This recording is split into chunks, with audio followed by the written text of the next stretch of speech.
सत्य के खोजने वाले आप सबको मेरा वंदन है।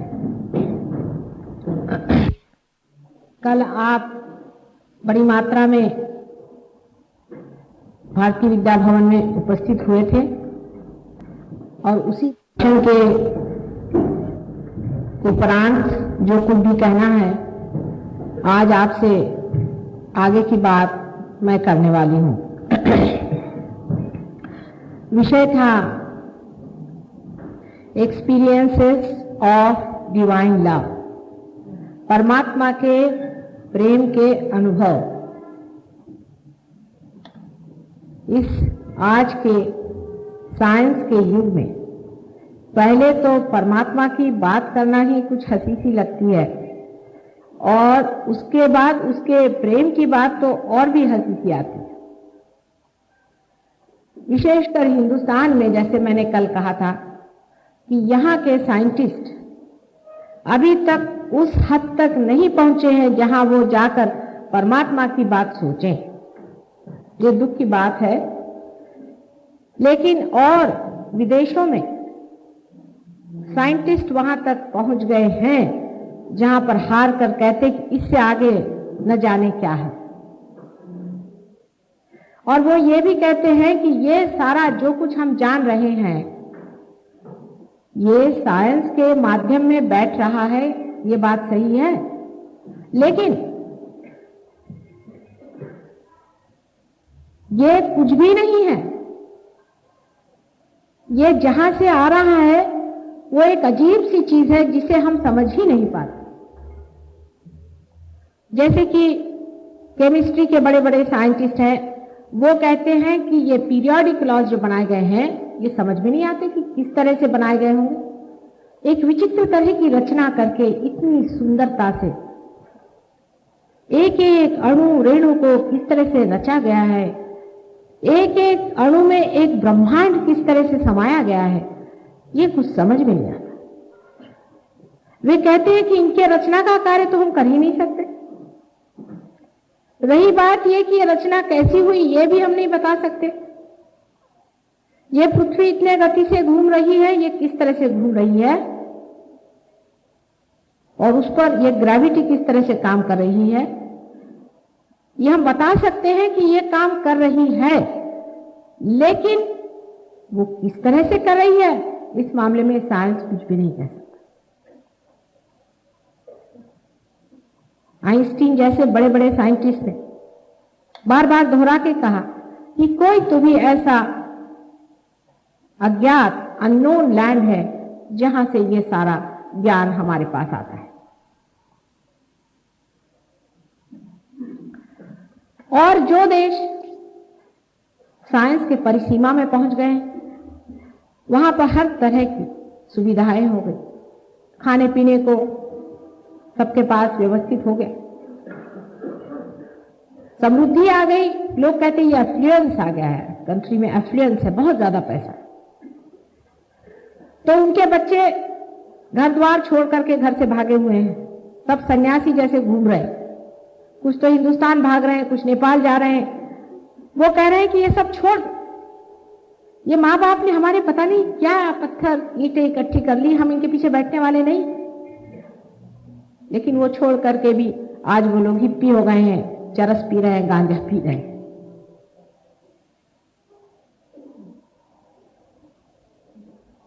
लेकिन इन सब बातों से परमात्मा की सिद्धता नहीं होती।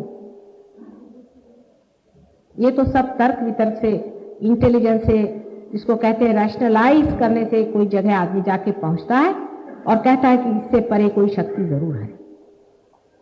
नहीं, मैं ये बात नहीं कहने वाली आपसे। मैं आपको तो साक्षात की बात कहने वाली हूं, एक्चुअलाइजेशन ऑफ द एक्सपीरियंस, जो अनेक वर्षों से अपने योग शास्त्र आदि छोड़ दीजिए, लेकिन विदेशों के भी बड़े बड़े मनोवैज्ञानिक और फिलोसोफर्स, उन लोगों ने जो बात कही है कि इस जड़ स्थिति से उस सूक्ष्म स्थिति में कैसा उतारा जाए। मन भी तो जड़ है, विचार भी जड़ है, इस विचार के सहारे किस तरह से उस निर्विचार, इस सीमा के सहारे किस तरह उस असीम में उतारा जाए, इस फाइनाइट से किस तरह से उस इनफाइनाइट में उतारा जाए, ये जो आदि काल से मानव के सामने बहुत बड़ा प्रश्न रहा, उसका आज मैं आपके सामने उत्तर लाई हूं। वो उत्तर सिर्फ शब्दों में नहीं है, कृति में है। यह आपको भी हो सकता है, क्योंकि उसके होने का समय आ गया।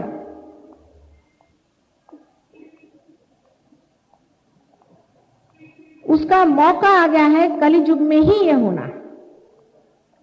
जब तक पूरी तरह से कलियुग परिपक्व नहीं हुआ था, मानव पूरी तरह से उस संतुलन में नहीं पहुंच गया था जहां उसे पहुंचना है। जब तक परमात्मा की कृति मानव मनुष्य पूरी तरह से तैयार नहीं हो गया था, ये कार्य होने वाला भी नहीं था। जिस प्रकार आप देख रहे हैं कि ये माइक जब तक पूरी तरह से तैयार नहीं हुआ, तब तक मेंस में लगाया नहीं गया। कलियुग में ही, जो कि दिखने में अत्यंत घोर और दर्दनाक, अत्यंत भीषण और भयंकर सा नजर आ रहा है, इसी कलियुग के आग में ही तप कर आप वो होने वाले हैं जो आपको होना था। सिर्फ एक ही प्रश्न है, एक ही आपके सामने विनती है कि आप स्वीकार्य किसे करते हैं, आप किसका सत्कार करते हैं, आप किसे चाहते हैं। क्या आप सत्य चाहते हैं या असत्य चाहते हैं? मनुष्य बेकल है, आपसे कहीं अधिक उन देशों में जहां लोगों के पास खाने पीने के लिए बेतहाशा है। लोग पागल हो रहे हैं, आफत मच रही है। आपको पता नहीं कि कितने दुखी वे लोग हैं जिनके पास खाने पीने के लिए आपसे कहीं अधिक है। कितने सुसाइड्स वहां हो रहे हैं। आप लोगों को तो अभी यह है कि पैसा कमाना है, उनको तो वो कुछ करने का नहीं। तो अब वो आगे क्या करेंगे? वो तो एकदम पागल हो गए। उनके समझ में नहीं आता है कि हम आए किस लिए है इस संसार। जैसे कि कोई एक बंद कमरे में अपने को पाते हैं और इधर उधर टक्कर मार रहे हैं।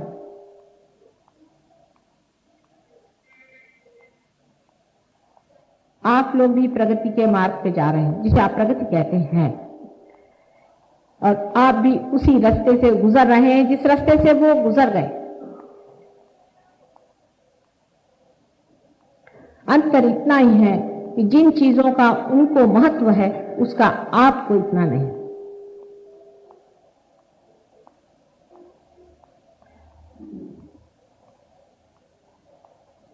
लेकिन क्या आप भी उसी रास्ते से गुजरना चाहेंगे? या अगर कुछ शॉर्टकट मिल जाए तो उस शॉर्टकट को अपना लें।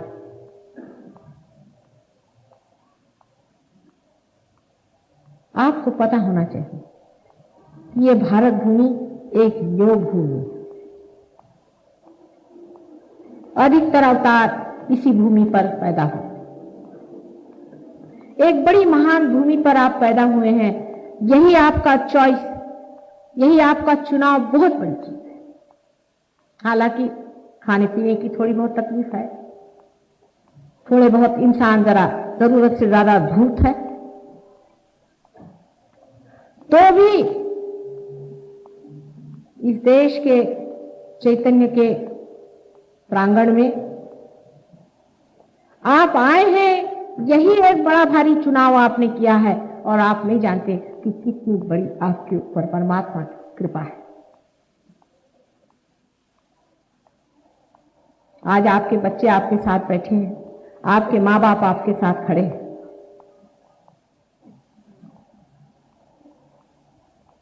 इसीलिए सहयोग भी जो पनपा है वो हिंदुस्तान में, भारतवर्ष में ही पनपेगा पहले, और इसी में भारतवर्ष सारे संसार का अगुवा होने वाला है। अब परमात्मा का प्रेम है या नहीं, या परमात्मा है या नहीं, ये तर्क वितर्क की बात है ही नहीं।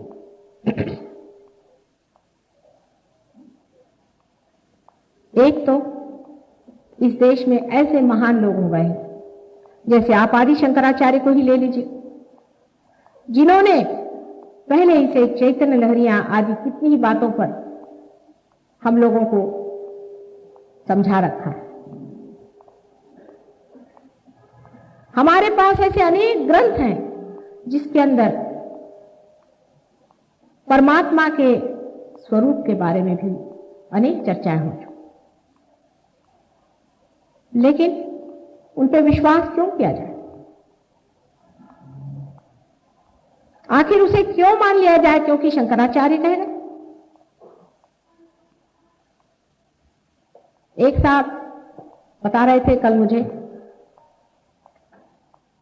कि ज्ञानेश्वर जैसे पंडित आदमी को क्या बेवकूफी सूझी कि श्री गणेश की स्तुति करते हैं। ज्ञानेश्वर जी को आप पंडित मानते हैं, यही बड़ा आश्चर्य है।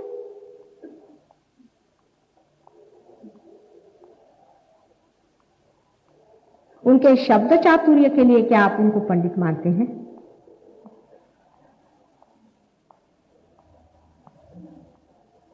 इन ग्रंथों में जो चीजें लिखी गई हैं वो उन लोगों ने लिखी है जो बहुत ऊंचे स्तर पे पैदा हुए। उनकी चेतना बड़ी ऊंची थी, उनके चक्षु कुछ और थे। समझ लीजिए कि कोई बड़े ऊंचे 10वें मंजिल पे पैदा हुई वो व्यक्ति थी और सर्वसाधारण समाज बिल्कुल ही निम्न स्तर पे, पहले स्तर पे पैदा हुआ था। दोनों के बीच में जोड़ने वाली कोई चीज ही नहीं थी सिवाय इसके कि नीचे का समाज उनको जब तक वो जीवित रहे उनको सताता रहा पूरी तरह से, और जब मर गए तो उनके मंदिर और ये और वो बना करके और उनके नाम पर पैसा कमाता रहा। ये सीधा हिसाब है, क्योंकि वो भी प्रयत्नशील रहे कि बात समझाएं, लेकिन कहीं तक पहुंच नहीं पाए। जब तक इस स्तर के लोगों को थोड़ा सा ऊंचा न उठा जाए, जब तक इनकी सीमित चेतना जो कि मनुष्य की चेतना है ऊपर ना उठाई जाए, उनका भी कोई दोष नहीं, क्योंकि वो भी कैसे समझ पाएंगे कि इससे भी ऊपर स्थित कोई चीज है, कोई चेतना। अगर उनका विश्वास नहीं है उसमें भी उनको कोई दोष देने की बात नहीं। अगर उनका परमात्मा पे विश्वास नहीं उसमें भी मनुष्य को दोष देने की कोई बात नहीं, क्योंकि मानव बनाया ही ऐसा गया है। मानव की रचना ही ऐसी हो गई है कि थोड़ी समय के लिए वो परमात्मा के प्रेम से वंचित किया गया, हटाया गया। जो सर्वव्यापी प्रेम परमात्मा का है, जिसे वो जान सकता है, जिसमें वो रह सकता है, उससे वो अलग हटाया गया। मानव की सागर से बूंद अलग कर दिया गया, एक विशेष तरीके से किया गया,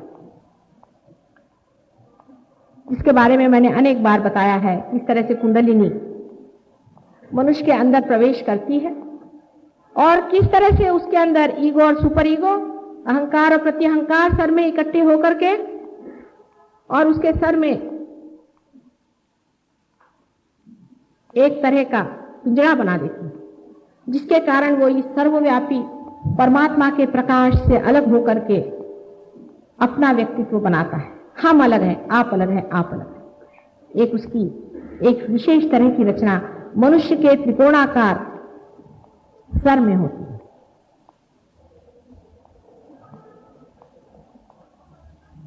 उसके अंदर 3 शक्तियों का प्रवेश होता है। उन 3 शक्तियों को हम शास्त्र के अनुसार महासरस्वती, महाकाली और महालक्ष्मी के नाम से जानते हैं। लेकिन इन शक्तियों में से एक शक्ति सृजन करती है, जिसे हम महासरस्वती कहते हैं। महाकाली हमारी स्थिति बनाती है, जिससे हम एग्जिस्ट करते हैं। और महालक्ष्मी की शक्ति से हम आज पत्थर से मानव हो गए, हमारी उत्क्रांति हुई, हमारा इवोल्यूशन हुआ। एक सोने में भी धर्म है, सोने का धर्म है, आप जानते हैं कि वो कभी भी खराब नहीं होता, उसका पीलापन उसका धर्म नहीं, लेकिन धर्म उसका है कि वो कभी भी खराब नहीं होता, इट डज नॉट टार्निश। इसी तरह से मानव का भी धर्म है। यह धर्म बदलने का काम महालक्ष्मी जी का है और श्री विष्णु का है, जो अंत में विराट स्वरूप में प्रकटित होते हैं। अब मानव में आपको आश्चर्य होगा कि इस परमात्मा ने कितनी सुंदर व्यवस्था की। आप इससे अज्ञात हैं, कुछ डॉक्टर लोग तो जानते ही हैं, लेकिन वो सिर्फ यही कहते हैं कि we can not explain the mode of action.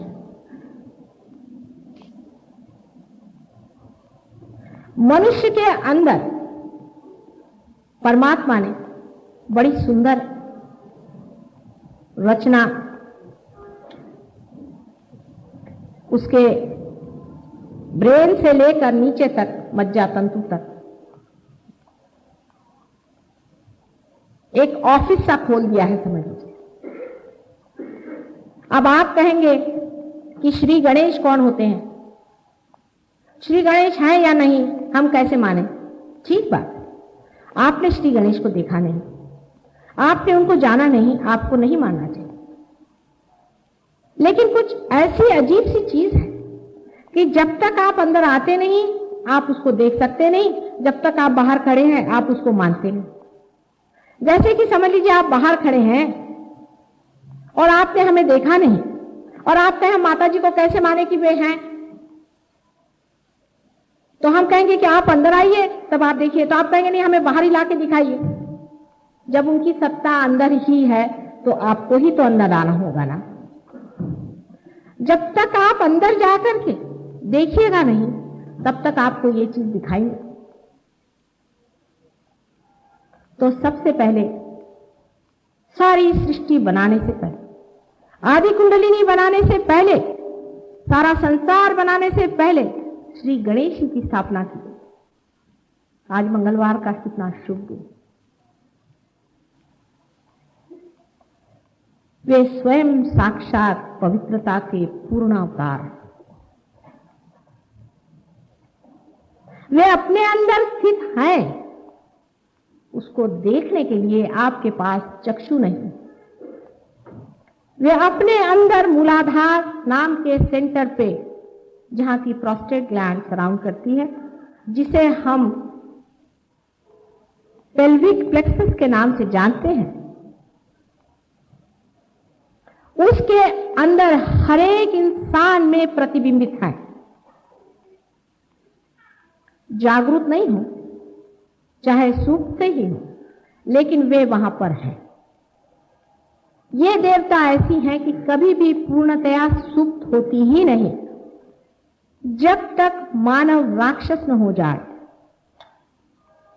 बिल्कुल ही राक्षस हो जाए, तब तो वो वहां से लुप्त ही हो जाते हैं।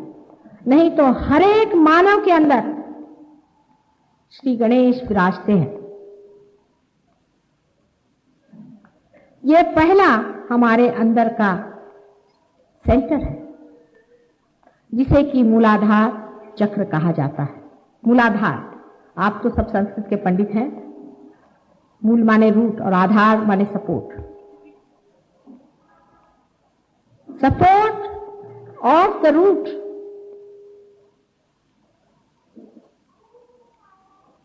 Root of this creation. उसके सपोर्ट पर बैठे हैं श्री गणेश। इनको इसलिए सबसे पहले बनाया गया क्योंकि सारा संसार पवित्रता से लिपट जाए, पवित्रता में और इनोसेंस में, भोलेपन में डूबा रहे।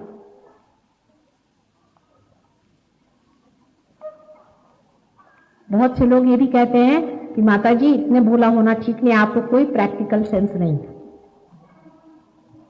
आपको प्रैक्टिकल सेंस होना चाहिए। भगवान से बढ़ के कोई और अधिक प्रैक्टिकल है ही नहीं। आप में जितनी भी अकल आई है उसका स्रोत वही है। अंतर इतना ही है कि वो सुबुद्धि का, विजडम का स्रोत है, मूर्खता का नहीं। जिसको आप बहुत प्रैक्टिकल बात कहते हैं वो महामूर्खता की बात होती है। अंत में आप महामूर्ख साबित हो जाते हैं, लेकिन वो उस वक्त आप महामूर्ख साबित होते हैं जबकि आप वापस नहीं आ सकते। आप अपने को बहुत अक्लमंद समझ करके संसार में चलते हैं। एक गणेश जी की सूंड हिल जाते ही सारी आपकी 420 ऐसी उल्टी घूमती है कि सीधे आप नर्क में जाके पहुंचते हैं। भगवान से चालाकी नहीं चल सकती।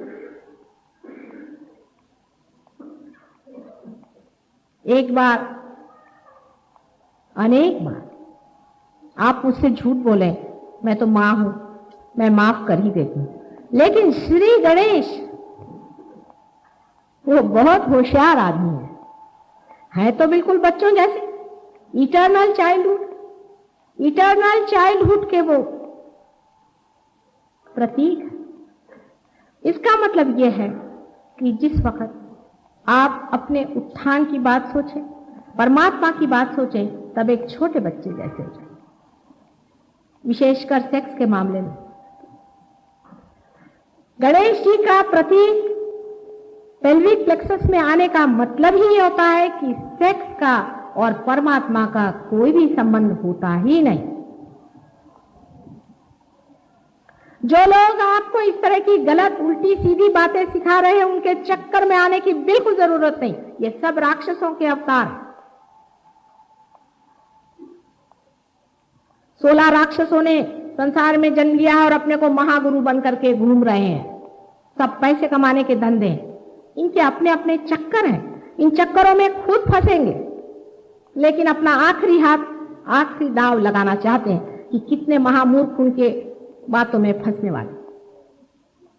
सेक्स का और परमात्मा का कहीं भी संबंध नहीं है।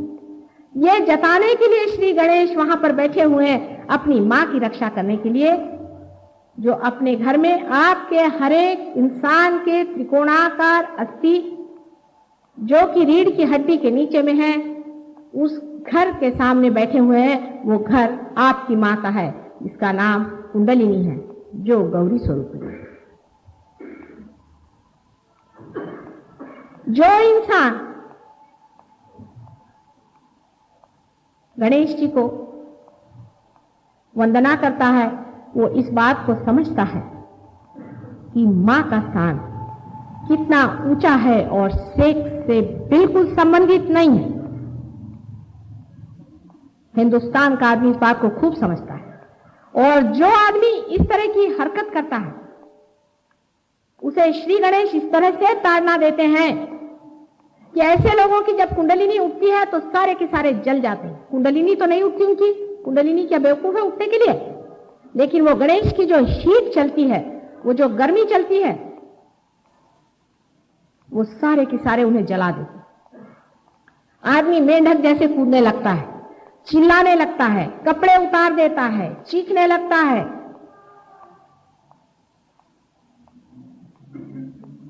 ये सब लक्षण अत्यंत घृणित तरह के लोगों से होते हैं।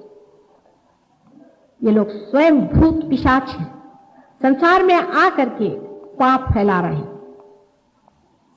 जो पाप है वो पाप ही है, और जो धर्म है वो धर्म है। दोनों का मिक्सचर नहीं हो सकता।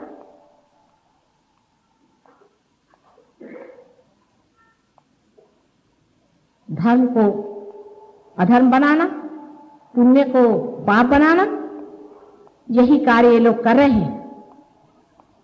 और वो कार्य सफलीभूत इसलिए ही हो रहा है कि आप लोग भी इसमें अपनी वीकनेसेस को अच्छे से संभाल सकते हैं। भगवान के नाम पे सेक्स हो तो और क्या चाहिए, बहुत अच्छी बात है।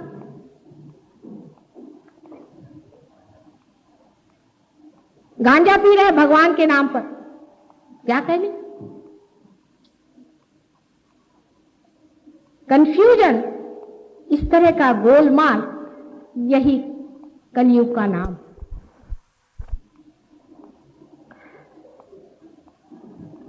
थोड़ी सी गलती जरूर हो गई थी आदिकाल में। कुछ लोगों ने मूलाधार चक्र में श्री गणेश के सोंड को ही कुंडलिनी समझा था। हो गई थी गलती उनकी, लेकिन उस गलती को कहां तक लोग खींच गए, क्योंकि पेल्विक प्लेक्सस का संबंध सेक्स से है, उन्होंने सेक्स का संबंध कुंडलिनी से लगा दिया। उसी से तांत्रिक बन गए, मांत्रिक बन गए। ये सब राक्षस है।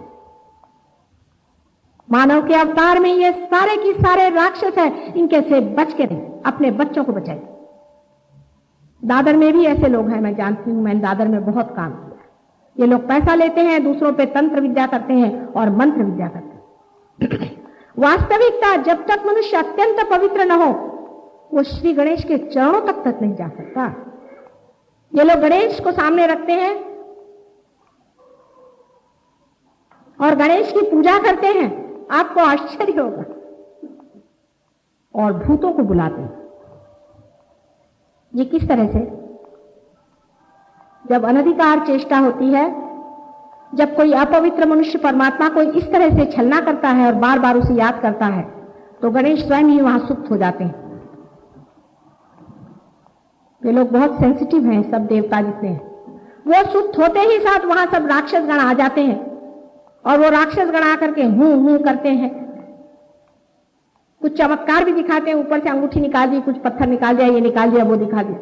वहां गणेश सो गए। गणेश को सुला दिया। पहले उनको पूरी तरह से अपनी नास्तिकता से, अपनी गंदी चीजों से उनको पहले सुप्तावस्था में डाल दिया, पूर्णतया सुप्तावस्था में डाल करके, और वहां पे राक्षसों को बुला लिया और अपना कार्य वो पूरी तरह से करते। इस तरह के तांत्रिक मांत्रिकों को भी पता होना चाहिए कि आप पैसा कमा लेंगे इस देश में, लेकिन आप उसके साथ साथ नर्क का टिकट भी कटा रहे हैं, और परमानेंटली नर्क में जा करके आप वहीं रहेंगे, वहां से लौटने वाले नहीं। आप इस पैसे से बच के रहिए। इसको साक्षात आपको चाहिए तो मैं आपसे बताती हूं, इतना मनुष्य अधम भी हो जाए तो भी परमात्मा कितने कृपालु है। मैं पूना में गई थी, वहां पर एक बहुत बड़े मांत्रिक थे, और वो मेरे पास आए। वहां मैं डीआईजी साहब के यहाँ ठहरी थी। डीआईजी साहब ने कहा कि इस मांत्रिक ने हमारी बड़ी मदद की है, बहुत से चोरों को पकड़वा दिया और हमारी बड़ी हेल्प की है, आप जरा इसकी थोड़ी मदद करिए। तो वो आकर के मेरे पैर को बिलबिला के रोने लगा कि माँ मुझे छुड़ाओ, ये सब मुझे खा डाल रहे हैं, तुम तो समझ रही हो सब बात को। मैंने कहा तुमने इन भूतों की क्यों मदद की, क्यों इन राक्षसों की मदद लेकर के तुमने इतनी दुष्टता करी? कहले मैंने दुष्टता नहीं की, मैंने हमेशा अच्छे काम किए। मैंने कहा अच्छा हो चाहे बुरा काम है, तुमने अनधिकार काम क्यों किया? कहले अच्छा मुझे माफ कर दो, मैं एक बार तुमसे इतना मांगता हूं कि मुझे परम दे दो। मैंने कहा 3 बार कहो कि मुझे परम चाहिए। जब मैंने परमात्मा से प्रार्थना की, फौरन वो पार हो। कितने असीम उनके प्रेम की कोई व्याख्या। हालांकि जन्म भर उसने जड़ वस्तुओं की प्रार्थना की, अंत में उसने सिर्फ मुझसे कहा परमात्मा उस पर ढर आए वो पार हो। और जब बाहर गया तो डीआईजी साहब से कहने लगा ऐसे कैसे हो सकता है कि मेरे सारे माताजी कह रहे कि तुम्हारी अब गई विद्या, मैं तो 25 साल मैंने तपस्या की, स्मशान में जाके कैसे जा सकती? उसने कहा अच्छा बोलो तुम्हारे मंत्र, देखे तुम्हारे कोई आते हैं। वो मंत्र बोलता गया, आधा घंटे कुछ नहीं हुआ, आकर पैर पे लौट गया, माँ वो सब खत्म हो गया। मैंने कहा कि जिसके कारण वो शक्ति तुम्हारे अंदर थी वे ही चले गए, तो अब कहां से होगा? अब वो जागरूक हो गए जो तुम्हारी शक्ति दिखाएं। जब उनके जागरूक होते, जैसे ही वो मनुष्य में जागरूक हो जाते हैं, तो ये सब दुष्ट वृत्तियां गिर जाती हैं। ये सारे ही दुष्ट जो तुम्हारे सर में घुसे हुए थे, जो तुमसे काम ले रहे थे वे सारे ही के सारे नष्ट हो जाते। इन देवताओं को जागरूक करते ही आप स्वयं देवता स्वरूप हो जाते। इसीलिए कहते हैं कि नर जैसे करनी करे, नर का नारायण हो। करनी का मतलब यह है कि जिस तरह से मनुष्य पार हो जाता है जब उसके अंदर के देवता जागरूक हो जाते हैं। श्री गणेश हमारे अंदर हमेशा संतुलन लाते हैं। अब साइकोलॉजी में मैं इसे बताऊं, क्योंकि साइंस वाले हमेशा साइकोलॉजी पर जाते हैं। साइंस में जिसे ईड कहते हैं, आईडी ईड, वही श्री गणेश है। वे कहते हैं कि अचेतन ऐसा है, अनकॉन्शियस ऐसा है कि उसके अंदर से स्वप्न में ही कुछ इस तरह के प्रतीक, सिंबल्स आते हैं, उससे जान पड़ता है कि हमारे अंदर कुछ संतुलन लाने की कोशिश की जा रही है, हमारे अंदर कुछ करेक्शन लाने की कोशिश की जा रही है, हमें कुछ समझाया जा रहा है। इस तरह के बहुत से फ्राइड ने तक, हालांकि वो भी एक राक्षस ही था, लेकिन फ्राइड ने तक इधर इशारा किया, पर उसके अनेक शिष्यों ने, और आज जहां साइंस पहुंचा है, साइकोलॉजी पहुंची है, उन लोगों ने सब ने इस बात का निदान लगाया है और कहा है कि अनकॉन्शियस जो है, जो अचेतन है, वो कोई बड़ी भारी सोच समझ वाली चीज है, वो हमें सही रास्ते पे रखते हैं। वो श्री गणेश, साइकोलॉजिस्ट अभी श्री गणेश तक नहीं पहुंच पाए, क्योंकि वे ये नहीं जानते कि श्री गणेश के लिए पहुंचने के लिए पहले अपने जीवन को पवित्र बनाना चाहिए। रात दिन शराब पीने वाले आदमी श्री गणेश के पास कैसे पहुंचेंगे? अपने जीवन को जिसने पवित्र नहीं बनाया है, जिसके जीवन में संतुलन नहीं है, जो अपनी पत्नी छोड़कर और अनेक औरतों में रमता है, ऐसे महापापी लोगों के लिए क्या गणेश जी दर्शन देंगे, जो कि स्वयं साक्षात पवित्रता के अवतार हैं। लेकिन पवित्रता के चमत्कार इतने हैं कि अभी मैं एक यूनिवर्सिटी में, कृषि यूनिवर्सिटी में गए थे, राहुरी में। वहां के कुछ प्रोफेसर हमारे शिष्य हैं। उन्होंने मुझसे कहा कि माँ, हमें कोई ऐसा तुम वाइब्रेटेड पानी दो जिससे हमारी उपज बढ़ जाए। तो मैंने कहा लो, मैंने उनको ऐसे हाथ घुमा के पानी दिया। कल ही वो आए थे, बता रहे थे अपने अपने किस्से। तो कहते हैं कि उस पानी से उन्होंने कुएं में डाल दिया, और उस कुएं के पानी से जितना भी धान्य हुआ वो 100 गुना ज्यादा हुआ। कहले ये तो हमें मालूम ही था कि मां वाइब्रेशन से होगा ही, क्योंकि वो तो पहले भी हो चुका था। लेकिन सबसे आश्चर्य ये हुआ कि बहुत सा अनाज, 250-250 पोतियां का अनाज चूहे खा जाते थे, सड़ जाता था, विशेषकर चूहे खाते थे। और जिस गोदाम में यह अनाज रखा गया, हमको आश्चर्य हुआ कि उसमें छेद भी थे उन बोरों में, लेकिन चूहों ने उसमें दांत तक नहीं लगाए। और उसी के पास एक पेन रखा हुआ था, एक और तरह की चीज होती है जिसको पेन कहते हैं, वो दूसरी किसी जगह का था, वो सारा वो खा गए जो कभी चूहे नहीं खाते। और गेहूं उन्होंने छुए नहीं, जैसे कि वैसे रखे। अब आप कहेंगे ये कैसे हो सकता है? साइंटिस्ट इसको मानने को तैयार नहीं कि हो ही नहीं सकता, ऐसे कैसे हो सकता है। लेकिन साक्षात सामने है, देखिए ये बात। अब ये एक साइंटिस्ट ही है वहां के, उन्होंने मुझे बताया, राहुरी के प्रोफेसर हैं चौहान, उन्होंने मुझे बताया कि मां हम लोग दंग हो गए देखकर। अब हम यूनिवर्सिटी में इस बात को कहते हैं तो हमारे साइंटिस्ट कहते हैं कि नहीं, इत्तेफाक होगा। उन्होंने कहा भाई इत्तेफाक ऐसे कैसे हो सकता है कि कोई चूहे ने छुआ ही नहीं। जब परमात्मा की बात हुई तो इत्तेफाक हुआ, और साइंस की बात पे श्योर शॉट हुआ। क्योंकि परमात्मा को मानना मनुष्य के अहंकार के लिए बड़ी कठिन बात है। अहंकार ने इस तरह से सर ढक दिया है, थोड़ा सा अहंकार जरा इधर खींच लीजिए तो बराबर बीचों बीच जगह हो जाती है मेरे सहयोग के लिए। इस अहंकार के बारे में वो ये नहीं सोचना चाहते कि कैसे हो सकता है। कैंसर की बीमारी हमारे सहयोग से आप जानते हैं कि बहुत लोगों की ठीक हो गई। दिल्ली में भी बहुत से कैंसर की बीमारी ठीक हो गई। यहां तक कि वहां की गवर्नमेंट ने ये कहा कि हम जानना चाहते हैं कि कैंसर की बीमारी किस तरह से सहयोग से ठीक हो गई। तो मैंने एक डॉक्टर साहब जो हमारे शिष्य उनको भेजा कि भाई आप जाकर वहां बताइए। वहां के सेक्रेटरी ने हमें चिट्ठी दी कि ये हमारे समझ में नहीं आ रहा है। एक आदमी का तो कलर ब्लाइंडनेस, मैं बॉम्बे में लंदन में थी, उसकी मेरे पास चिट्ठी आई और दूसरे दिन मैं ध्यान में गई, उसी दिन उसका कलर ब्लाइंडनेस ठीक हो गया। वो गवर्नमेंट सर्वेंट था, डायरेक्टर था, उसकी नौकरी चली गई, लेकिन उसके कलर ब्लाइंडनेस पर किसी को विश्वास ही नहीं हो रहा था। अंत में बड़ी मुश्किल से मैंने वहां एक सेक्रेटरी साहब को चिट्ठी लिखी, बाबा उसका एग्जामिनेशन तो करवा लो। जब एग्जामिनेशन हुआ तो वो लोग आश्चर्य में हो गए कि इसका कलर ब्लाइंडनेस कैसे ठीक हो गया। यहां भी ऐसे लोग बैठे हैं, इनका पुनर्जन्म हुआ है, बहुत से लोग हैं, गवाही देंगे आपको, आप सुन लीजिए उन लोगों से। तब उन्होंने खबर की कि आप किसी डॉक्टर को भेजिए, हम चाहते हैं मेडिकल कॉलेज में इसका पता करें। उन डॉक्टर साहब ने मुझे चिट्ठी लिखी कि पहले तो इन साइंटिस्ट से लड़ते लड़ते मेरी हालत खराब हो गई, उसमें फिर इमरजेंसी हो गई, इस वजह से अभी वो बात स्थगित है। पर वो कहते हैं कि यहां होने वाला नहीं। मैंने सबसे कहा कि भाई सहयोग एक हिंदुस्तान की देन है, कैंसर का मैंने खोज लगा लिया है, क्यों नहीं इसे देखते हो? कोई डॉक्टर देखने के लिए तैयार ही नहीं। अब देखिए आप कि अमेरिका में एक डॉक्टर लांजेवार करके बड़े अच्छे डॉक्टर हैं, वो मेरे शिष्य हैं, और उन्होंने एक दिन मुझसे कहा था कि मां मुझे कोई विशेष ऐसा आशीर्वाद दो कि मैं सहयोग को ही संसार में फैला सकूं।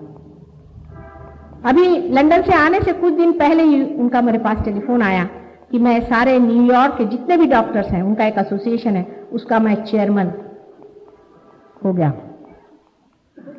और कह रहे हैं कि अब आप वहां आइए और सबकी अब कॉन्फ्रेंस करा के उसके सामने हम ये कैंसर का और इस सब चीज का सामने रखेंगे कि हमने पैरासिम्पैथेटिक नर्वस सिस्टम को कंट्रोल कर लिया।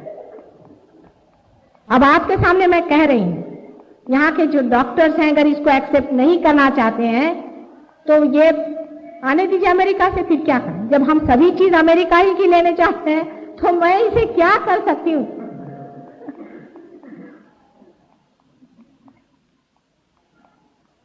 इस प्रकार अनेक बीमारियां सहयोग से ठीक हुई। सहयोग से आपके अंदर जो 7 सेंटर्स हैं, आपके अंदर जो सुंदर व्यवस्था परमात्मा ने की हुई है, वो कुंडलिनी के प्रकाश से जागृत हो जाते हैं और ये देवता जागृत हो करके उसका पूरा संतुलन करते हैं और शरीर का पूरा संचालन करते हैं और सारे शरीर में वो शक्ति प्रदान करते हैं जो ऊपर से हमारे ओर पूरी बहती है। ऐसे ही समझ लीजिए कि अगर हम मोटर का पेट्रोल खर्च कर रहे हों और वो खत्म हो रहा हो तो हमें एक तरह का टेंशन आ जाता है। पर अगर आपके पास ऐसी कोई व्यवस्था हो कि पूरी समय आपके अंदर पेट्रोल भरता रहे तो थकने की कोई बात ही नहीं, खर्च होने की कोई बात ही नहीं, इसी तरह की व्यवस्था हो जाती। इसी को पैरासिम्पैथेटिक नर्वस सिस्टम कहते हैं। अब आपको यह भी सुनकर आश्चर्य होगा कि ये सब कह रहे हैं डॉक्टर लोग कि पैरासिम्पैथेटिक का पकड़ना बहुत मुश्किल है, उसको हम नहीं कंट्रोल कर सकते। दूसरा ये भी कहते हैं कि अगर साइकोसिंथेसिस करना है, अगर सब शरीर की जितनी भी ग्रंथियां हैं और मन, बुद्धि और अहंकार आदि सबको अगर एकत्रित करना है तो उसके लिए पैरासिम्पैथेटिक से ही चलना होगा। ये सब उन्होंने स्टेज पूरा बना लिया हमारे, वो वही बता रहे हैं जो हम कर रहे हैं। लेकिन हम अगर कहें कि तुम कूद करके स्टेज पे आ जाओ तो उसके लिए कोई भी बुद्धिमान तैयार नहीं।